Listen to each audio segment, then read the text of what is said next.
अगर वचन ना सुनाया जाए तो जिनको यीशु मसीह के बारे में नहीं पता तो उनको पता नहीं लगेगा, उनको ये नहीं पता लगेगा कि यीशु मसीह है कौन। क्योंकि वो कहते हैं कि बहुत से ऐसे हैं जो अपने आप को यहूदी कहते हैं, क्योंकि परमेश्वर का वचन अगर आप देखें वहां लिखा है यहूदा मेरा पहनौठा है, अभी चुना हुआ है, मैं उनको कैसे छोड़ सकता हूं। उन सब चीजों के लिए अगर परमेश्वर के वचन को हम उन सब बातों के लिए सोचें कि अगर वचन ना सुनाया जाए तो विश्वास हो नहीं सकता, अगर वचन ना सुनाया जाए तो गुनहगार अपने आप को गुनहगार ना कहेगा, अगर वचन ना सुनाया जाए तो यीशु मसीह के बारे में पता नहीं लगेगा, अगर वचन ना सुनाया जाए तो उद्धारकर्ता के बारे में किसी को पता नहीं लगेगा। इंसान उद्धार पाने के लिए, मुक्ति पाने के लिए बहुत से काम करता है, चाहे वो लेट के जाए, कांटों में जाए, आग में जाए, छलांग लगाए, चाहे अपने आप को मार ले या अपने आप को नाश कर दे, छुरी और चक्कू से घायल कर दे, फिर भी उद्धार नहीं हो सकता। चाहे कितनी भी योनि क्यों ना हो, उसमें इंसान का उद्धार दिखाई देता ही नहीं। हर एक समय उसको गुनाह में उलझना पड़ेगा, चाहे वो इंसान हो, चाहे पशु हो, या जीवन हो, या कोई चीज भी क्यों ना हो, उसके अंदर वो गुनहगार जो है अपने गुनाह को पहचान नहीं सकता और ना वो कभी भी पश्चाताप कर सकता है, कभी भी कह नहीं सकता कि वो गुनहगार है। और यही कारण है जब परमेश्वर ने इंसान को बनाया, पवित्रता की हालत में बनाया और उसने इंसान को पवित्र करके रखा, पर इंसान का जो चुनाव जो था, सिलेक्शन जो था, वो गुनाह का था, वो गुनाह में गिर गया। परमेश्वर का वचन कहता है पहले आदम के द्वारा मृत्यु आई और दूसरे आदम के द्वारा उद्धार नजात का रास्ता दिखाया। परमेश्वर का वचन अगर इन सब चीजों को देखें तो परमेश्वर उन सब चीजों के लिए कहता है कि किस प्रकार से इंसान अपने जीवन के अंदर उस विश्वास के द्वारा जो यीशु मसीह के द्वारा मिलता है उद्धार के मार्ग में प्रवेश करता है। बड़ी मुश्किल बात है, हम अपने अच्छे कामों से उसके अंदर नहीं जा सकते, हम अपने हर एक काम को हम किसी भी प्रकार से नहीं कर सकते, चाहे हम कैसे भी क्यों ना, चाहे दान दे दें, चाहे कुछ भी कर दें, चाहे अपना घर जलाने को दे दें या अपने आप को दे दें। पर रसूल कहता है इस बात के लिए मैं सब कुछ अगर तुम्हें दे दूं तब भी उद्धार मैं आपको दे नहीं सकता, सिर्फ उद्धार मिलता है और किसी के द्वारा उद्धार नहीं, सिर्फ यीशु मसीह के द्वारा उद्धार मिलता है। अगर इन सब चीजों को देखें तो परमेश्वर का वचन प्रकाशित वाक्य में एक ऐसा चैलेंज बताता है जिसमें हर एक इंसान को खड़ा होना, हर एक इंसान को विश्वास रखना, हर एक इंसान को उस दृढ़ता का झंडे को थामे रहना, उस वचन को थामे रहना, उस विश्वास को जिसके द्वारा उसको उद्धार मिला है, जिसके द्वारा उसका गुनाह माफ हुए हैं, जिसके द्वारा यीशु मसीह तीसरे दिन मृत्यु में से जी उठा, जिसके द्वारा यीशु मसीह ने उस वाक्य से निकाला आज ही तू मेरे साथ फिरदौस में होगा। आप क्या सोचते हैं इस बात के? प्रकाशित वाक्य क्या क्या कहता है? दूसरे अध्याय के 10 पद आप निकाल लीजिए और देख लीजिए क्या कहता है। मैं फिर से पढ़ूं, जो दुख तुझे उठाने हैं, जो दुख तुझे झेलने होंगे, उनसे मत डर, क्योंकि देखो शैतान तुम में से कुछ को जेल खाने में डालने पर है, बाकी तुम परखे जाओ और तुम्हें 10 दिन तक क्लेश उठाना होगा। प्राण देने तक विश्वासी रहे, ताकि वो मैं तुझे जीवन का प्राप्त करूंगा। आप क्या सोचते? साधारण बात नहीं, हर एक वचन परमेश्वर का बहुमूल्य है। हम लोग इसको बड़ा हल्के में तोड़ते, सब बातों में हम सोचते हैं क्या इसका भी कुछ हल निकल सकता है, क्या इसमें भी कुछ कमी हो सकती है। परमेश्वर का प्राण देने तक विश्वास में कुछ निकल सकता है। आप देखिए, प्राण देने तक विश्वास रहेगा तो मैं तुझे जीवन का अनुभव दूंगा। क्या कुछ निकल रहा है इसमें कि भाई इसमें थोड़ा कम करने या पढ़ाई कर, ऐसा कुछ हो सकता है? बिल्कुल नहीं हो सकता। बाप की मजदूरी तो मृत्यु है, बचने का कोई भी रास्ता है नहीं। अगर दूसरे आदम के द्वारा उद्धार का मार्ग आ गया या जीवन आ गया तो यीशु मसीह ठीक कहता है मैं इसलिए आया कि लोग जीवन पाएं और वो शाश्वत पाएं। यही कारण है आपको विश्वास में दृढ़ होना। पहली बात, अगर आप विश्वास में मजबूत नहीं है, अगर आप विश्वास में मजबूत नहीं है, बहुत आसानी से आप झुक सकते हैं, बहुत आसानी से आप मुड़ सकते हैं, बहुत आसानी से आप बैक स्लाइडर हो सकते हैं, बहुत आसानी से आप फिसल सकते हैं, बहुत आसानी से कह सकते हैं। मुझे अच्छी तरह याद है जब विश्वास की परख हुई तो बहुत से लोग कहने लगे जो मेरे साथ टीम में थे, कहने लगे मेरी अभी शादी हुई, मेरे अभी बच्चे हुए। मैंने कहा मेरी शादी नहीं, मैं यीशु मसीह को अपना उद्धार करना मानता हूँ। ये खड़े हो गए, उन्होंने आग जला के मुझे नाश करना चाहा। मैंने ठीक है, अगर तुम यही करना चाहते हो तो कर सकते हो, परमेश्वर का वचन कहता है प्राण देने तक विश्वास युक्त होगा ताकि मैं तुझे जीवन का मोड़ पहले। अगर हमारी स्थिरता है ही नहीं, अगर हमारा खड़ा होने का स्थान है ही नहीं, दाऊद बादशाह कहता है हे परमेश्वर तू मुझे चौड़े स्थान में खड़ा कर ताकि मैं डगमगा ना जाऊं। आप क्या सोच रहे हैं? ये डगमगाना क्या? ताकि मैं डगमगा नहीं जाऊं। ईमान की अगर परख होती है तो इंसान को पता लगता है कि वो किस परख के अंदर चल रहा है।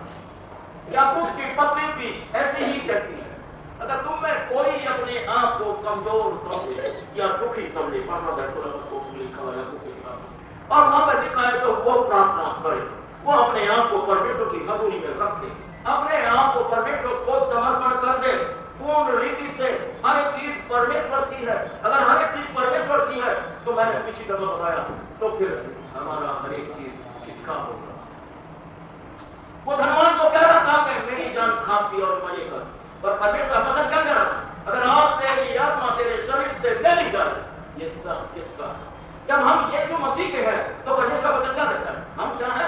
नई सृष्टि, पुरानी बातें जाती रही।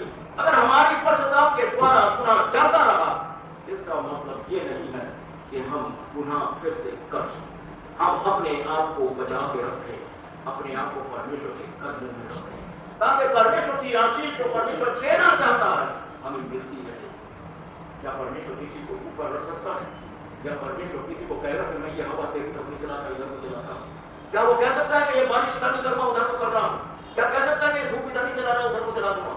क्या कह सकता है कि ठंड इधर नहीं होगी उधर होगी? क्या कह सकता है ऐसा कोई? परमेश्वर कहता है कि मैं किसी का पक्षपात नहीं करता, मैं गुनहगार के लिए आया था कि गुनहगार अपने गुनाह से पश्चाताप करके जीवन के उन रास्तों के ऊपर आ जाए जो मैंने तुम्हारे लिए रखा है। परमेश्वर क्या रखता है हमारे लिए?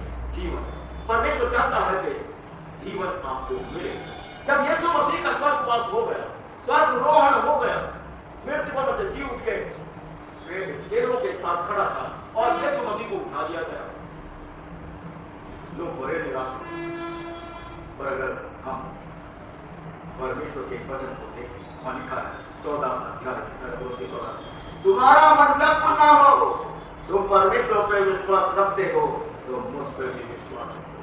मेरे बाप के यहाँ बहुत से रहने की जगह। इसका मतलब यह है कि हम जीवन में परमेश्वर ने हमें इस भेजा है। अगर आप ऐसी जगह पर रखे हैं, अगर आप ऐसी जगह पर बैठे हैं तो आप खुशकिस्मत हैं, ताकि आप मर के जाओ। शैतान चाहता है आपको मरना, शैतान चाहता है 10 दिन तक नहीं, आप कितने दिन तक रखे? कितने लोग परमेश्वर के नाम से मुसीबत उठाते हैं। परमेश्वर वचन कहता है तुम्हारे से पहले कितने भविष्यवक्ताओं को किसी रीति से सताया गया था, अंत तक धीरज धरे। दूसरी बात, क्या हम अंत तक धीरज करते हैं? ऐसा तो नहीं है कि हम बैकस्लाइडर हो जाए, क्या हम पीछे हट जाए, क्या हमें लगा के आप शुद्धिकरण कर दें हमारा, और हम कहते हैं हम यीशु मसीह में है ही नहीं। जितने यीशु मसीह में है वो नई सृष्टि है। अगर यीशु मसीह की उस सृष्टि के अंदर हम उसके राज्य के वारिस हैं तो उसके राज्य में शरीक भी हो गए। उसे क्या कहता है? आज ही तू मेरे साथ फिर बहुत होगा। परमेश्वर के वचन को अगर हम देखते चले जाए, आप बिल्कुल ध्यान से सोचते रहिए, देखिए कि क्या परमेश्वर कहता है। क्या परमेश्वर वाकई में मेरे से बातचीत करता है? क्या वाकई में आपसे बातचीत करता है? क्या आपसे पूछता है परमेश्वर आप कितने पानी में? कोई बात छिपी नहीं रहेगी, चाहे आप कहीं भी क्यों ना।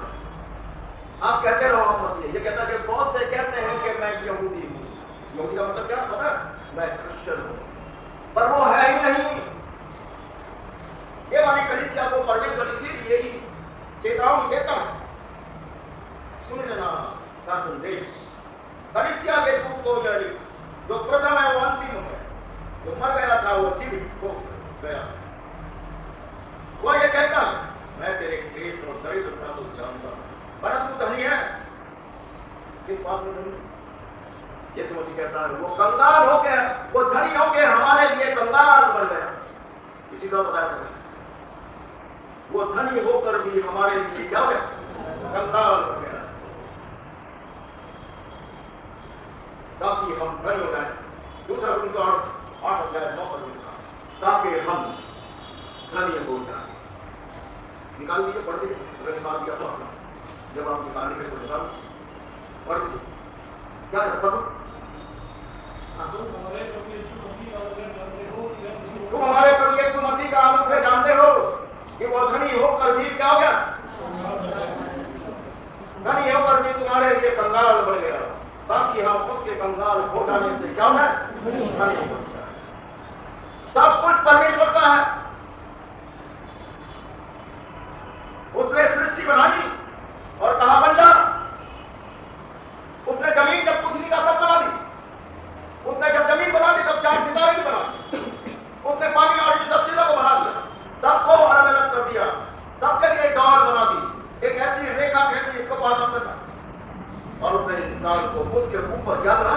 अधिकार दिया। वो धनी होकर भी तुम्हारे लिए क्या हो गया? कंगाल। सब कुछ उसका है, सब कुछ आपको दे दिया। आज हम कितना उसको देते, क्या सोचते हैं अपने आप? क्या कारण है कि इंसान की स्वभाव यीशु मसीह का नहीं? जब उसकी स्वभाव की बात करते हैं तो हम बहुत दूर आए जाते हैं, उससे बहुत दूर खड़े दिखाई देते हैं। शायद हम थोड़े थोड़े आगे आ गए।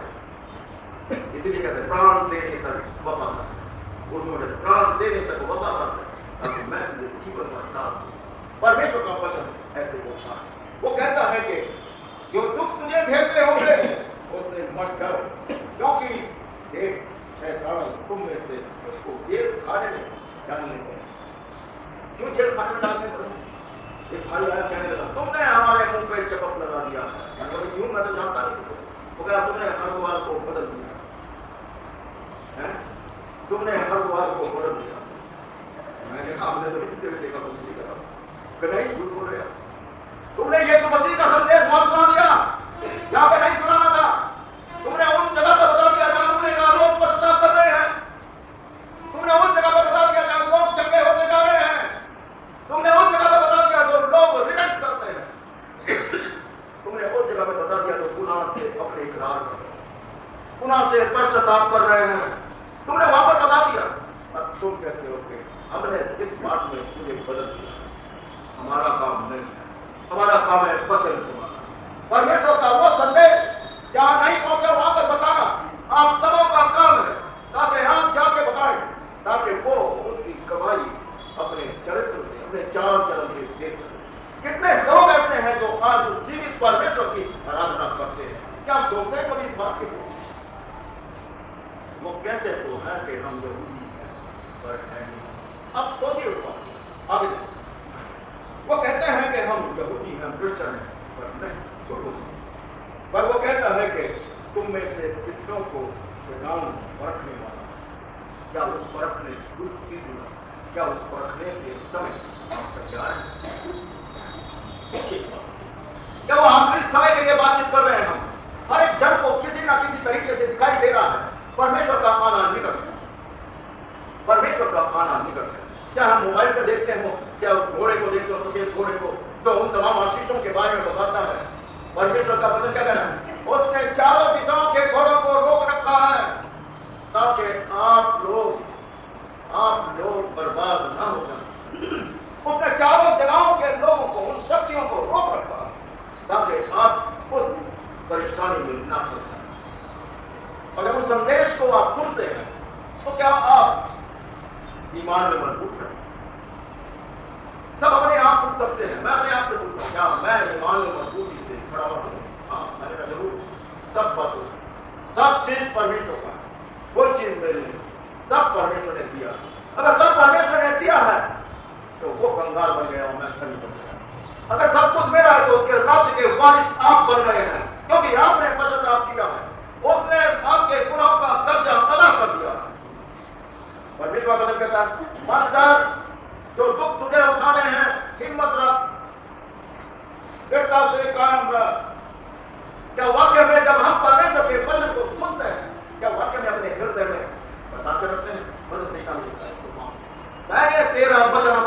हृदय में जमा के रखा है ताकि तेरे लोग क्या करूं परमेश्वर यही चाहता है। अगर हम वचन के अनुसार चलते हैं 10 दिन नहीं कितने दिन। मुझे अच्छी तरह याद है जब उस घर के अंदर चारों तरफ लकड़ी लगा कर आग लगा दी सिर्फ मैं ही बचा। मैंने देखा परमेश्वर पता नहीं कैसे बचा मेरी टांग कैसे वहां 20 सड़क पर तो बचिया आज आपके सामने। परमेश्वर उन अपने लोगों को उन तरीकों से बचा देता है जो मेरे अभिषेक को कुछ करता है मैं उसको ऐसे करता हूं। और उसी जगह के बारे में जब हमने पढ़ा मैंने पूछा क्या भीड़ वाला उस जगह का कैसा है? वो कहता है आज तो बहुत बेदारी आप तो बड़े क्रिश्चियन है। मेरे बाइबल मेरी कंप्यूटर मेरा हर एक चीज सब कुछ परमेश्वर का वचन यही है और परमेश्वर के वचन के अनुसार हम चलते हैं उस प्लेस को जो तुझे उठाना मैं तेरे साथ। डैनियल नबी को देखा उनका 3 दिन के बाद एक तुरई फूकी जाएगी जो उस मूर्ति को गर्भवत नहीं करेगा उसको आग की झील में डाल दिया जाएगा। डैनियल सब लड़की से बोले तो क्या करेगा ठीक है हम नाम तेरा खाना खाते ना तेरा क्या उसकी तेरा कुछ नहीं खाता हमें साफ बात देता अपराध करेगा। तुरई बदी वो अपनी प्रार्थना करते करते लोगों ने शिकायत कर घोड़े को बैठा हुआ उसको पकड़ के बांध दे 7 गुना आग की भट्टी को गर्म कर दिया और डाल दिया। फेंकने वाले भी जल गए फेंकने वाले झुलस गए। और जब बादशाह आया देखा उसने कहा हमने 3 आदमी डाले चौथा कहां से आते? जब उनका एक सदस्य जब वो इतना को बात निकला उनके कपड़े ऐसे सूखने लगे कोई आग की बदबू नहीं कोई कुछ नहीं। दूसरी बात शेरों के मार में डाल राजा ने कहे डैनियल क्या तेरा राजा तुझे बचाने में सक्षम हुआ या नहीं? तो कहना राजा जीवित रहे।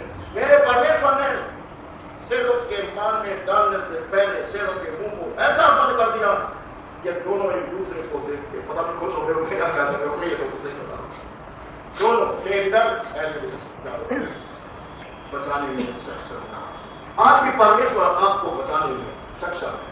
लिखा है परमेश्वर का वचन कहता है किसी भी प्रकार से दूर क्योंकि जो दुख तुझे उठाने झेलने हैं उससे मत डर क्योंकि एक शैतान तुझ में से कुछ को जेल खाने में डर लेता है और तुम पढ़ के जाओ तुम्हें 10 दिन तक क्लेश उठाना होगा 10 दिन तक क्लेश उठाना होगा। आज कितने लोग 10 दिन तक कितने दिन से क्लेश उठा रहे हैं वो आने के नीचे डाले गए उनके कपड़े उतार दिए गए उनको चीर दिया गया उनको मार दिया गया उनको सब कुछ कर दिया गया। जिस जगह पर ऐसा हुआ परमेश्वर उस जगह पर जीवित परमेश्वर का धन्यवाद।